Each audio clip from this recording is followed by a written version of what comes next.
오늘 시간에는 왜 우리는 진실만을 말해야 하는가 라는 제목으로 함께 말씀의 은혜를 나누길 원합니다. 오늘도 거룩한 주일에 주님께 예배하는 날 여러분들을 하나님께서 축복하십니다. 영혼을 위한 우리의 생각과 시간이 가장 거룩한 시간이요, 우리가 천국에서 하나님과 함께하는 시간을 미리 연습해 보는 시간이며, 또한 이 시간을 통하여 우리의 영혼에 찌든 때가 용서되어지고 또 우리의 삶에 하나님의 은총이 임하는 복된 시간인 줄로 믿습니다. 하나님 말씀이 여러분 가운데 생명의 양식이 되어지고 우리의 삶의 지표가 되어지기를 간절히 바랍니다. 왜 우리는 진실만을 말해야 하는 것일까요? 진실을 말하면 단순히 좋기 때문에 그런 것일까요? 진실을 말하지 않으면 어떤 해가 있어서 그런 것일까요? 우리는 왜 진실만을 말해야 하는 것일까요? 진실을 말하는 그 자체가 우리의 보기에는 별것 아닌 것 같지만 결국에 나중에 요한계시록 마지막 장에 가면 그것이 천국과 지옥을 가르는 아주 중요한 기준이 되고 있음을 말해주고 있습니다. 그렇기 때문에 우리가 거짓말하는 죄가 얼마나 중요하고 심각성을 지니고 있는지를 말씀을 통해서 알아야 합니다. 오늘 그래서 그런 말씀을 살펴보고자 하는 것이죠. 구약시대에 이스라엘 백성이 저질렀던 가장 큰 죄를 지적하라면 아마 그것은 하나님 외에 다른 신을 두거나 아니면 우상 숭배의 죄를 저지르는 죄일 것입니다. 구약시대에 하나님은 아직 나타나지가 않았습니다. 하나님이 보이지 않은 것이죠. 그러니까 하나님이 보이지 않으니까 하나님과 같은 대상을 인간의 본성에 의해서 섬기려 했죠. 그래서 하늘에 변함없이 어떤 뜨거나 지는 것이 동일한 그런 존재 일월성신에게 자신의 소원을 아뢰기도 하였고, 뿐만 아니라 어마어마하게 큰 산이나 또는 나무나 돌이나 이런 데가 뭐 신적 존재가 있지 않겠나 생각해서 우리가 빌었던 것이 사실입니다. 그런데 문제는 뭐냐면 그런 것들은 귀가 있어도 듣지 못하고 눈이 있어도 보지 못하는 거잖아요. 조각으로 만들어서 사람 형상을 만들었다 해서 그 장인이 만든 물건이지 그것이 신이 아니잖아요. 그런데 문제는 뭐냐면 보이지 않지만 존재하는 어떤 영적 존재, 영물이 하나님을 대신하여 자신이 하나님이라고 속일 때 인간은 속수무책으로 당할 수밖에 없었다는 거예요. 그래서 우리는 1계명과 2계명, 나 외에 다른 신을 내게 두지 말라, 너를 위하여 우상을 만들지 말고 그것들에게 절하지 말며 섬기지 말라. 1계명과 2계명의 차이점이 똑같은 것이 똑같다 이렇게 생각하는데 차이점이 있는 거예요. 첫 번째는 나 외에 다른 신적 존재, 보이지 않지만 그것이 신적 존재라고 믿고 있는 그거 없다, 그것이 1계명이라고 한다면 2계명은 보이지 않는 것을 어떤 형상으로 만들든지 아니면 있는 것을 형상으로 만들어서 그것이 신인 양 섬기지 말라, 그런 거겠죠. 그런데 우리가 신약시대에 들어와서 하나님께서 이 10계명 가운데 가장 조심해라고 하는 죄는 무엇일까요? 구약시대는 하나님이 안 보이니까 영적 존재가 하나님을 가장해서 말할 수 있었으나 예수님께서 하나님이신데 육신을 입고 이 땅에 오심으로 말미암아 보이는 하나님, 나타난 하나님이 나타나 버렸어요. 그렇기 때문에 우리는 예수 그리스도를 통하여 하나님이 누군지를 분명히 아는 시대에 후에 지금 살고 있는 거예요. 할렐루야. 그래서 신이란 것이 무엇인가에 대하여 확실히 예수님을 통하여 알게 되었으니 우리는 보이면서도 보이지 않는 그 하나님을 예수 그리스도를 통하여 알게 되었으니 신약시대에는 우상숭배를 잘 안 하는 거예요. 왜? 예수님 아닌 다른 것은 다 우상이라고 여겨버리니까, 나타난 그 하나님 말고. 그래서 신약시대에는 그것보다도 더 중요한 것을, 아마 근원적인 것을 우리에게 말씀하고 있는데 그것이 바로 거짓말하지 말라는 거예요. 신약시대에서 가장 조심해야 될 죄는 거짓말하지 말아야 되는 거예요. 그리고 마지막 탐심죄, 10번째 계명, 거짓말하는 죄를 벌지 말라는 9번째 계명이고, 그리고 10번째 계명은 탐심 내지 마라. 이 두 가지 계명이 같이 갑니다. 같이 다녀요. 그런데 이 거짓말의 죄를 주님께서 많이 생각하라. 깊이 생각하라. 그 죄를 짓지 말라. 이게 말씀했다는 것입니다. 자, 그렇다고 한다면 주님께서 진짜 그렇게 말씀하셨는지를 살펴보도록 하죠. 예수님께서는 산상수훈의 끝무렵에 가서 천국 백성이 지켜야 될 윤리 가운데 가장 중요한 부분을 말씀하실 때에 이제 마지막으로 거짓 선지자들을 삼가라, 조심하라, 주의하라고 말씀하시고 있습니다. 거짓 선지자라는 것은 거짓으로 예언하는 자를 가리킵니다. 거짓으로 예언하는 것은 아직 일어나지 않을 일을 미리 말하는 건데, 그것을 거짓된 것을 말하는 것을 거짓 예언자라고 하는 거예요. 십계명에 정확히 보게 되면 십계명의 10번째 계명은 거짓 증거하지 말라 이렇게 되어 있잖아요. 그러나 원문에 보면은 거짓 증거로서 증언하지 말라 이렇게 되어 있습니다. 그러니까 십계명의 죄에 거짓말하는 죄는 위증죄에 가까워요. 이미 어떤 것이 있어요. 팩트가 있는 거예요. 팩트가 있는데 거짓 증거가 있는데, 아니 증거가 있는데도 증거가 없는 것처럼 얘기를 하는 것이고, 증거가 없는데도 있는 것처럼 얘기를 하는 거예요. 이것이 팩트를 놔두고 위증을 하는 거예요. 이것은 그래서 십계명의 죄는 위증죄에 가깝습니다. 그러나 거짓말하지 말라 주님께서 말씀하셨을 때 거짓 선자를 조심하라는 것은 아직 일어나지 않는 것을 추측해서 말할 수도 있는 거죠. 그래서 이 거짓말하는 죄는 위증죄를 포함한 더 포괄적인 것입니다. 사실은. 그래서 그런데 그 중에서 뭐냐? 마지막 때가 될수록 거짓 선지자가, 거짓 예언자가 나와서 거짓말로 예언하는 것이 있을 텐데 그것을 따라가면 안 된다. 그런데 이 거짓 선자라는 것은 거짓 예언 정도가 아니에요. 거짓된 가르침까지도 말하는 것입니다. 그래서 말세는요, 이 거짓 선자들이 많이 일어난대요. 그래가지고 이 많은 사람을 미혹하게 되고 심지어 선택된 자들까지도 미혹할 것이라고 말하고 있는 거예요. 그래서 이 거짓 선지자라는 직분을 말할 때는 어떤 거짓 예언만을 가리키는 것이 아니라 그 속에 거짓된 가르침도 포함하고 있는 것입니다. 그래서 우리는 거짓된 예언뿐만 아니라 거짓된 가르침들을 주의하고 분별해야 될 줄로 믿습니다. 그래서 예수님의 직접 사도했던 베드로, 그 베드로도 나중에 이 백성 가운데 거짓 선자들이 일어나서, 거짓 선생들이 일어나서 가만히 이단적인 가르침을 끌어들여서 임박할 멸망을 자초하게 될 것이다, 경고하는 말을 했습니다. 뿐만 아니라 사도 요한도 영을 다 믿지 말고 오직 영들이 하나님께 속하였나 분별해 보라. 거짓 선지자들이 세상에 많이 나와 있기 때문이다. 거짓 선지자라고 말했을 때는 이것은 주의 종들을 가리키는 건데, 이런 종들이 잘못된 가르침을 했을 때 그것을 분별해서 함부로 믿지 말고 정확히 따라가야 된다, 이렇게 말씀하고 있는 것이죠. 우리도 거짓을 주의할 수 있게 되기를 축원합니다. 거짓 예언을 주의하고 거짓 선지자들의 가르침을 주의하고 거짓말을 하거나 지어내서는 안 될 줄로 믿습니다.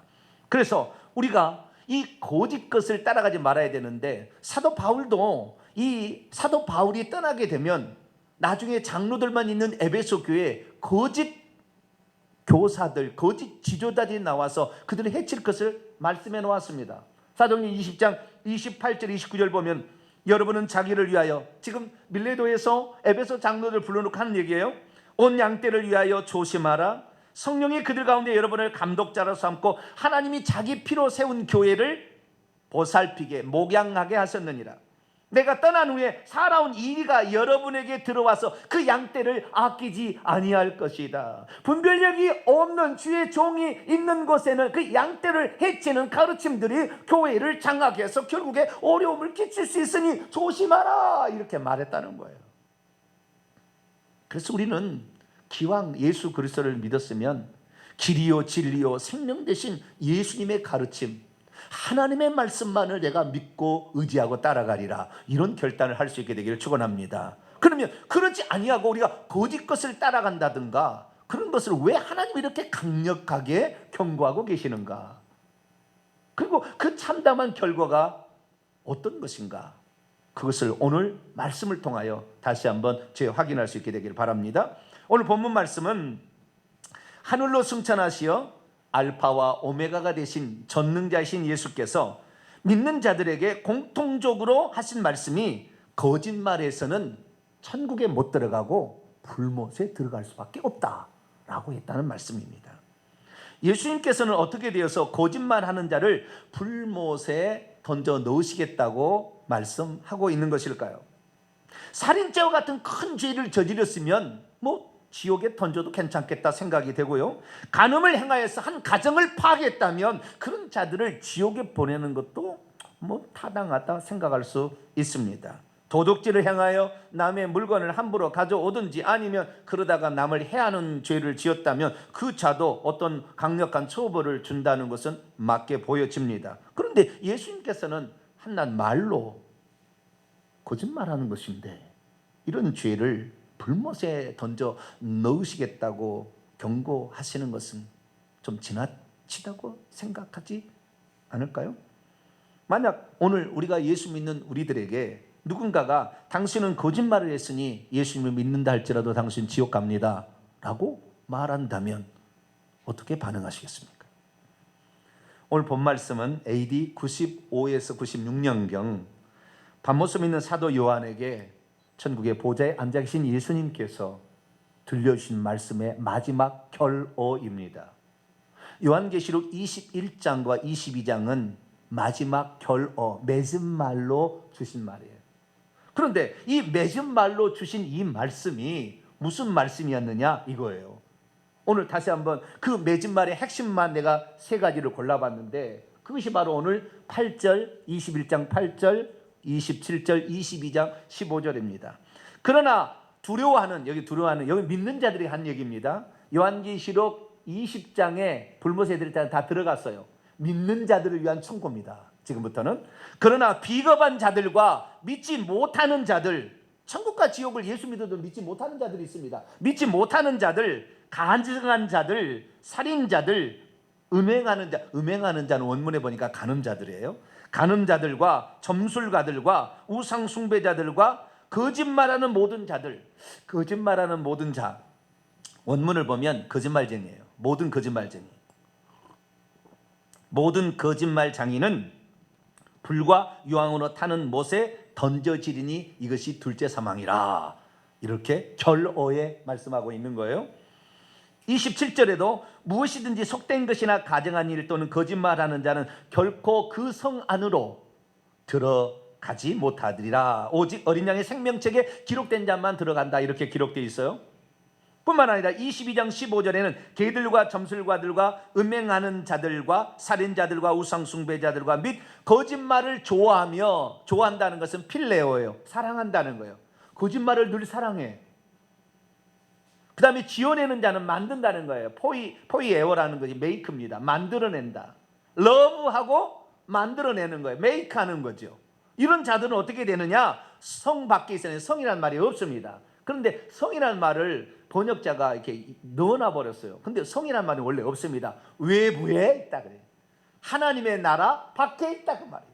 그러니까 결국에 21장 8절에 하면은 불과 유황으로 타는 못이 거짓말하는 자들의 최종적인 형벌 장소임을 말해주고 있는 것이죠. 우리가 이 세 가지 말씀을 방금 들었는데요, 이 세 가지 말씀의 특징을 한번 살펴보겠습니다. 첫째, 이 세 가지 말씀의 특징은 거짓말하는 죄가 공통분모로 나온다는 것입니다. 어떤 것은 공통분모로 한 번 나오고 두 번 나오는 게 있지만 세 번까지 나오고 있는, 다시 말해서 지옥에 들어간다고 경고하는 범죄의 행위 가운데 공통분모가 거짓말하는 죄가 들었다는 거예요. 뿐만 아니라 모든 죄의 마지막 부분에 가서 거짓말하는 자는 이라고 표현하고 있다는 거예요. 최종적으로 우리가 주의해야 될 것이 무엇인지를 우리에게 말해주고 있는 것처럼 들립니다. 뿐만 아니라 두 번째 특징은 뭐냐면 이 거짓말하는 죄까지도 처벌이 엄하다는 거예요. 그냥 단순히 꾸지람 정도, 징계 정도, 무슨 질병 정도로 끝나는 것이 아니라 그의 영혼이 천국에 들어가지 못하는 상태가 될 수 있다라고 경고하고 있다는 것입니다. 믿음이 있어도 예수님의 경고의 말씀의 중요성을 잘 모르면 거짓말을 계속할 수 있습니다. 믿음이 있어도 거짓말의 죄의 심각성을 모르면 주님의 경고를 허투루 듣습니다. 믿음이 있어도 거짓 증거의 죄가 지옥 가는 죄라는 것을 모르면 진리를 추구하지 않습니다. 믿음이 있어도 거짓의 위험성을 모르면 자신의 영혼이 점점 더 마귀에게 팔리고 있다는 사실을 모릅니다. 믿음이 있어도 예수님의 최종적인 경고가 거짓 증거 죄라는 것을 심각하게 받아들이지 않는다면 예수님을 믿는 자라도 지옥에 떨어질 수 있습니다. 그러므로 우리들은 그날 심판대에 주님 앞에 섰을 때 거짓말했다는 죄 때문에 지옥에 떨어지지 않도록 진실만을 말할 수 있게 되기를 축원합니다. 진실만을 말하고 진실된 가르침만을 따라가리라. 이 마음을 확실히 잡아야 된다는 거예요. 그렇지 않으면 금방금방 우리가 속아 넘어가게 된다는 거예요. 오늘날 많은 사람들이 지금도 예언 사역을 쫓아갑니다. 예언자들 가서 예언 사역을 받습니다. 내 영혼이 어떻게 살아야 될 것인가를 그 예언자에 나오는 그 말씀으로 추구를 하게 되는 것이죠. 그런데 그 예언이 위험한 것이 뭐냐면 예언이 없다는 게 아니에요. 하나님은 지금도 얼마든지 성령으로 예언하실 수가 있습니다. 그런데 이 예언의 잘못된 가장 중요한 무서운 것은 뭐냐면 예언을 받으려고 했을 때에 또는 예언을 하는 자가 마음의 문을 열어놓고 무슨 얘기든지 들을 수 있기 때문에 벌써 이 모든 경계심을 완전히 벗어버리고 그 말씀을 듣기만을 사모하기 때문에 무장해제 상태에서 말씀을 받고 환상을 보게 된다는 거예요. 그러니까 알곡 가운데 가라지를 살짝 뿌려줘도 전혀 모르고 그것을 하나님께서 성령께서 가르쳐준 알고 따라감으로 그의 영혼이 일평생의 예언에 매여서 살게 되는 거예요. 중독에 걸리게 돼 있어요. 그것이 없으면 불안하게 돼버린다는 거예요. 왜? 그 마귀의 어떤 말 이런 것들이 간간히 들어가 있는데 진실된 거에다가 마귀의 말이 들었는데 그걸 분별할 줄 모르니까 그냥 거기에 휘말려 버리고 마는 것이죠. 저와 여러분은 거짓된 것에 이 가라지 같은 것이 들어오는 것을 분별해낼 수 있게 되기를 축원합니다. 이 거짓된 가르침을 따라가지 않으려면 예언에 함부로 내 영혼을 맡겨버리면 안 되는 거예요. 그 순간에 다 들어와 버린다고 말이에요. 슬쩍 들어와 버린다는 거예요. 저 양수리에 있는 이 물은 깨끗합니다. 그러나 서울의 달동네에 올라가는 그 동네에서 수도꼭지를 틀게 되면 옛날에는 그래서 지금은 그러지 않지만 녹물이 나온다 그 말이에요. 왜 녹물이 나옵니까? 이 수도관이 그 물은 깨끗했으나 이 수도관을 통해서 나중에 나올 때는 수도관이 녹이 있으니까 그 녹물이 나올 수밖에 없다는 거예요. 그 사람의 상태가 어떤 상태에 따라서 이 녹물이 나올 수밖에 없는 거다 그 말이에요. 원래 물은 깨끗했으나 그렇기 때문에 우리가 예언 사역은 무장해제 상태에서 받아버리니까 그냥 치고 들어오는 거예요. 그래서 예언이 가장 무서운 거예요. 그래서 거짓 선지자를 조심하라. 주님께서 그렇게 말씀하시기를 너희들이 무장해제 상태에서 그것을 받아버린다면 너희들은 거짓으로 결국에 나중에 멸망받을 수 있다 이거예요.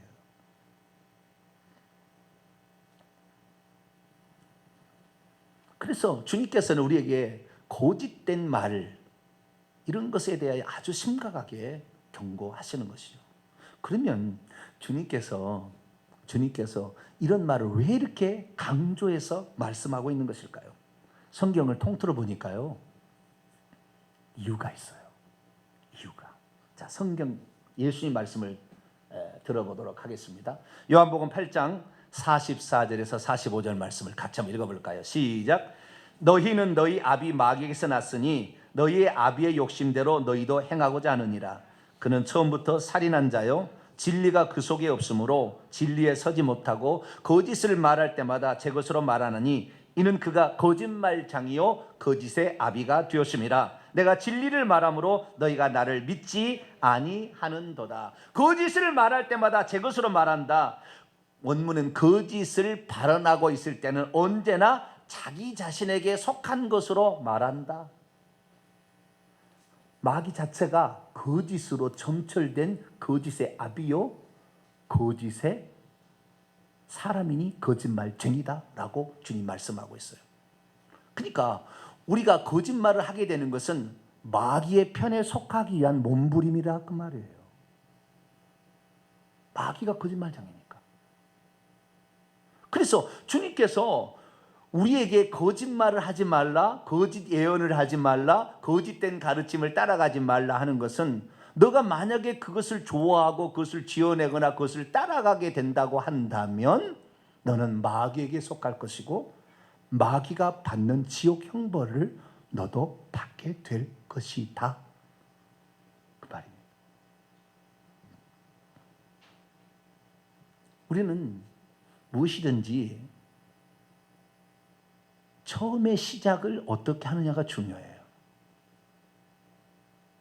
어디에서 시작했는가가 중요합니다. 처음에 잘못된 것이 시작이 되면 아무리 잘하려고 해도 잘못된 것에 벗어나기가 쉽지 않아요. 마귀는 처음부터 거짓말쟁이라고 그랬다고 말이에요. 그렇기 때문에 이 거짓말, 이 마귀의 이 속성을 정확히 알고 거짓을 따라가지 않기로 몸부림을 치며 진리를 따라가려고 애쓰지 않게 된다고 한다면 우리는 어느 순간부터 거짓된 가르침에 빠져버릴 수 있다는 거예요.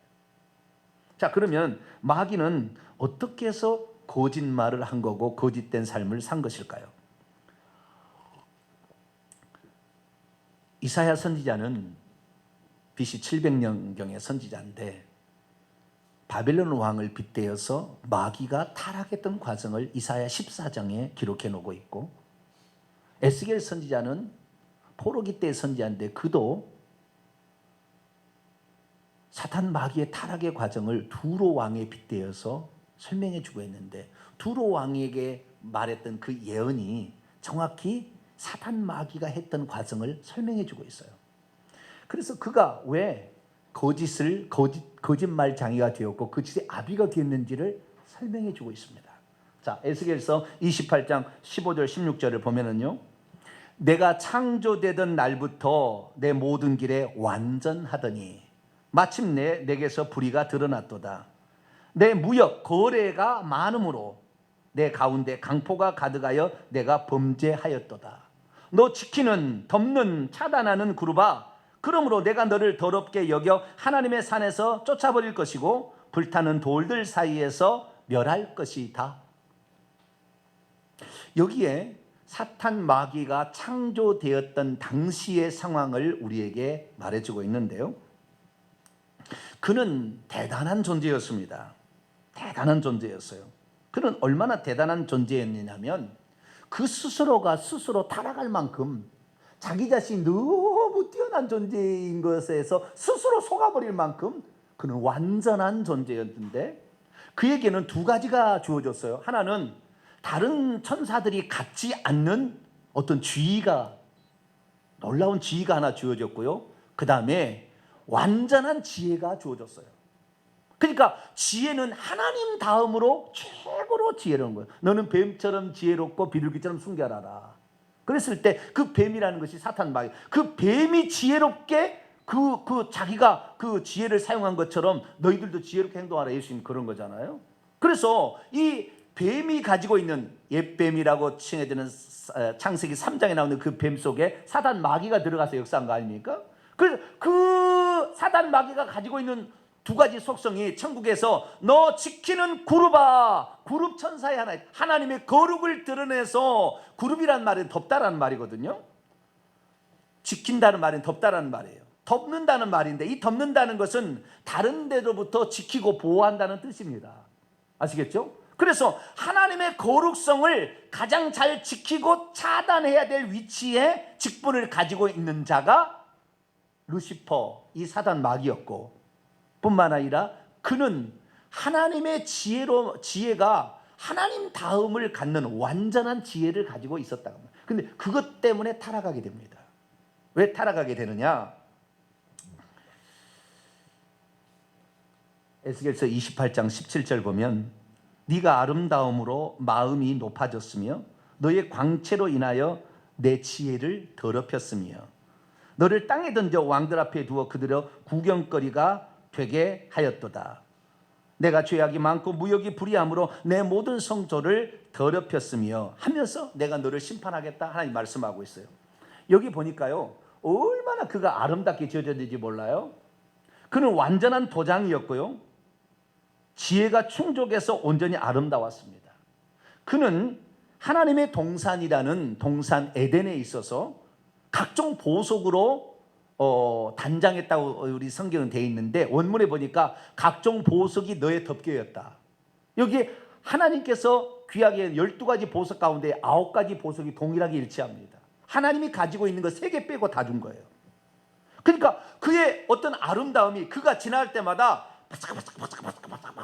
그 어떤 그 보석 같은 것이 떨어지면서 쫙 지나가게 되니까 다른 천사가 보기에도 흠모할 만한 거예요. 그런데 그가 지음받던 날에 하나님께서 그를 위하여 소고와 비파가 예비되었다 하는 걸 보니까 하나님을 찬양하라고 하나님께서 그를 지은 거예요. 그래서 그는 그의 아름다운 목소리로 하나님을 찬양할 때 그의 아름다운 목소리가 이 하늘의 그 하나님의 보좌로부터 쫙 흘려가는데, 그 아름다움이 얼마나 아름답든지 이 주변의 천사가, 야, 당신은 어떤 존재이기에 이렇게 아름다운 찬송을 부릅니까? 라고 하면서 이 천사들이 이 사단 마귀 루시엘이 하나님을 찬양하는데 자기가 찬양을 동참해야 되는데 이 사단 마귀를 부럽게 생각한 거예요. 그러니까 사람들이, 아니 다른 게 아니라 천사들이 자기를 막 위대한 막 그러니까 나는 대단한 존재인가 봐 생각할 거 아닙니까? 그러다가 시간이 지날수록 어때요? 내가 보통 존재가 아니야. 왜냐하면은 그는 벌써 그 자기를 치장하고 자기에게 준 그것이 차이가 천사들하고 이 비교가 안 되거든요. 그러다 보니까 어떻게 되냐? 내 위에 누가 있으리요? 나하고 비길 자는 이제 하나님밖에 없도다. 이사야 14장에는 그렇게 나와요. 누가 나와 비길 수 있으리요? 하나님의 보좌 위에 내 보좌를 높여서 나도 이 천사들 중에 왕노를 한번 해보고 나도 경배를 받아야 되겠다, 이 생각을 가져버리게 된 거죠. 결국에 그리하여서 이 사탄 마귀가 드디어 이 자기가 하나님 되고자 하는 열망을 갖게 되는데, 왕노를 하고자 하는 열망을 갖게 되는데, 그것을 하나님이 알았겠어요? 몰랐겠어요? 알았겠지요. 그러나 천사들하고 타락은 나중에 되어진 일입니다. 먼저 그가 가지고 있는 이 지위와 지혜를 가지고 그는 이 땅에 내려와서 인간을 지을 때부터 사람을 미혹해서 거짓말로 너 선악과를 먹으면 하나님처럼 될 수 있어 라고 인간을 속였고요. 세상에 많은 바벨론, 메디아, 파사 이런 군왕들 있잖아요. 지배자들에게 지혜를, 벌써 이 얼마나 많은 지혜를 가지고 있습니까? 지혜를 줘서 그들에게 말했습니다. 신이 하나님만 있는 게 아니라 내가 신이야. 나를 섬기면 내가 너에게 지혜를 줄게. 그래서 그들하고 거래를 하기 시작했습니다. 거래를 하기 시작했어요. 이것이 불의입니다. 그래서 세상의 왕들은 자신의 능력만으로 사람을 지배할 수 없으니까 사탄 마귀로부터 오는 그 지혜를 받게 되는데, 보통 제사장들의 입술을 통하여 그 신령한 마술사 같은 이런 존재를 통하여 그 정보를 입수해서 세상 사람을 지배하게 됐죠. 그러면서 내가 너의 하나님이라 이렇게 얘기한 거예요. 그래서 우리는 이사야서 말씀을 주목해 봐야 돼요. 이사야 44장 6절, 이스라엘의 왕인 여호와 이스라엘의 구원자인 만군의 여호와가 이같이 말하노라. 나는 처음이요 나는 마지막이라 나 외에 다른 신이 없느니라. 이게 무슨 말입니까? 세상의 군왕들이요, 너희들에게 지혜를 주고 보이지 않는다 해서 하나님이라고 속이고 있는 그건 다 피조물이야. 나 외에 다른 신이 없다는 것을 알아야 해. 그렇지 않으면 너희들은 반드시 그 사탄 마귀가 심판받은 대로 같이 불타는 지옥에 떨어지고 말 거야. 이걸 말하고 있는 거예요. 이사야 45장 5절 6절에도 나는 여호와라 나 외에 다른 이가 없나니 나밖에 신이 없느니라. 해 뜨는 곳에든지 해 지는 곳에든지 나밖에 다른 이가 없는 줄을 알게 하리라. 나는 여호와라 다른 이가 없느니라. 그러면서 이사야서 말씀하신 것이 내가 하늘과 땅을 지었지 어떤 존재도 지은 존재가 아니야. 나 홀로 그것을 지었어.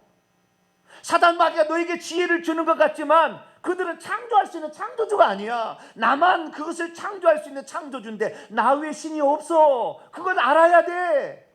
이렇게 계속해서 말하는 거예요. 왜요?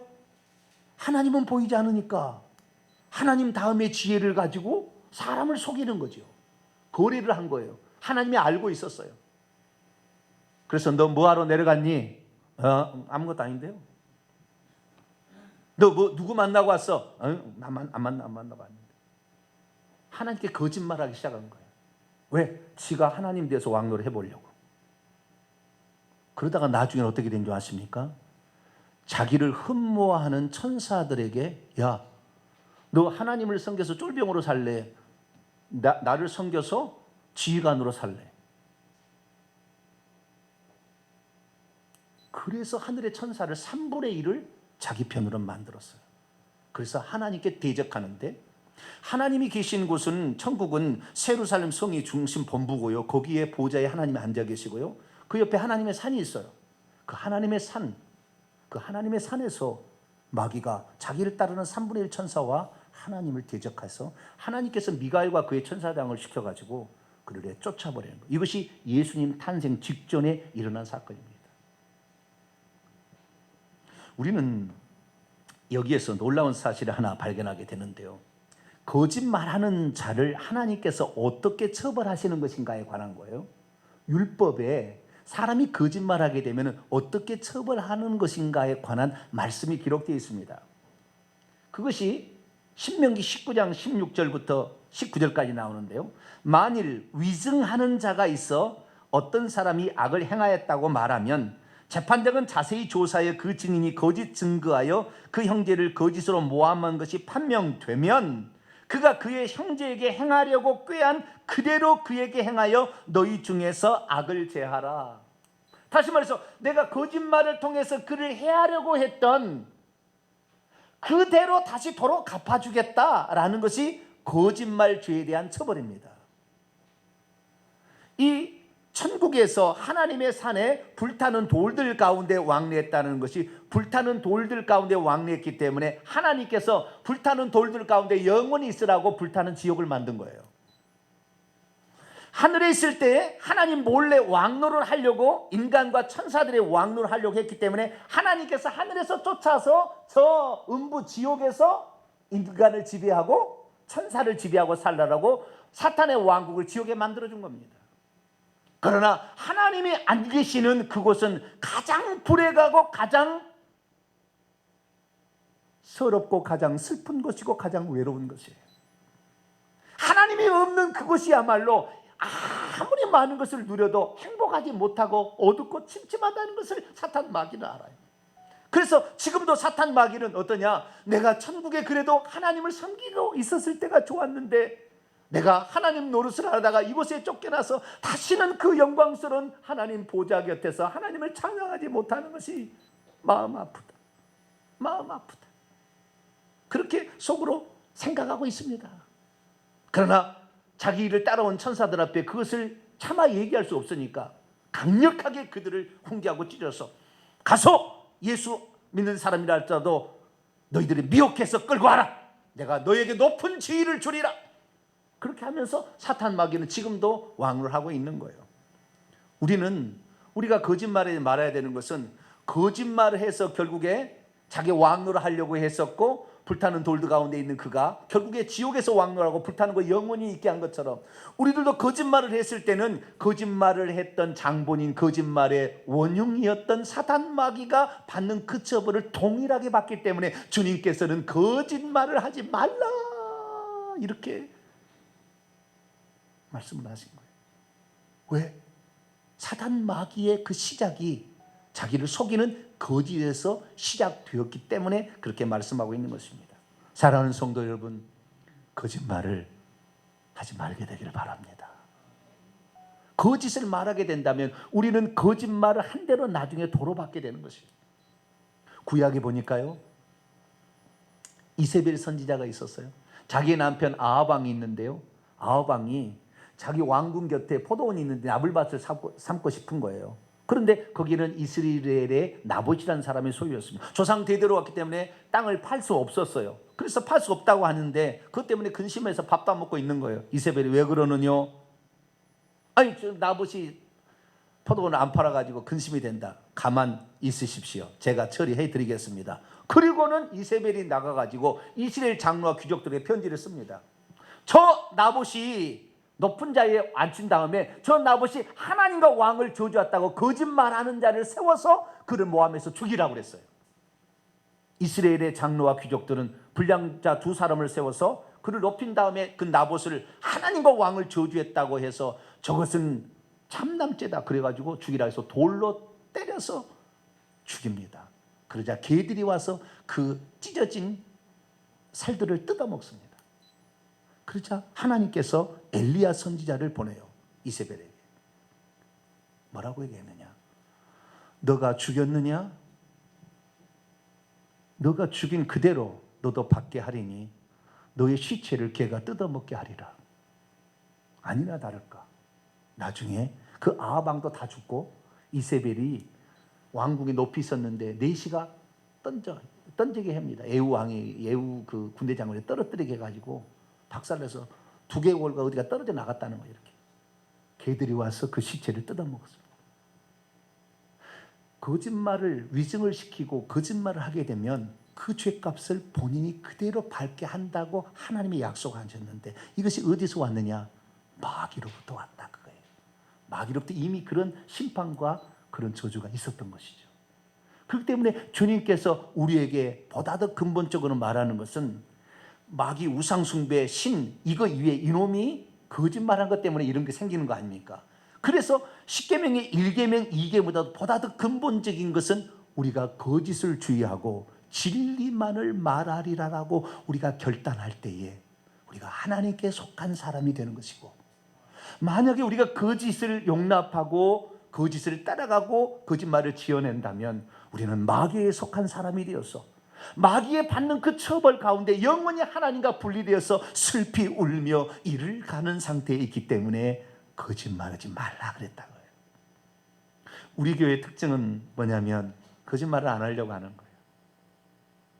하나님 말씀을 거짓말을 안 하려고 하는 거예요.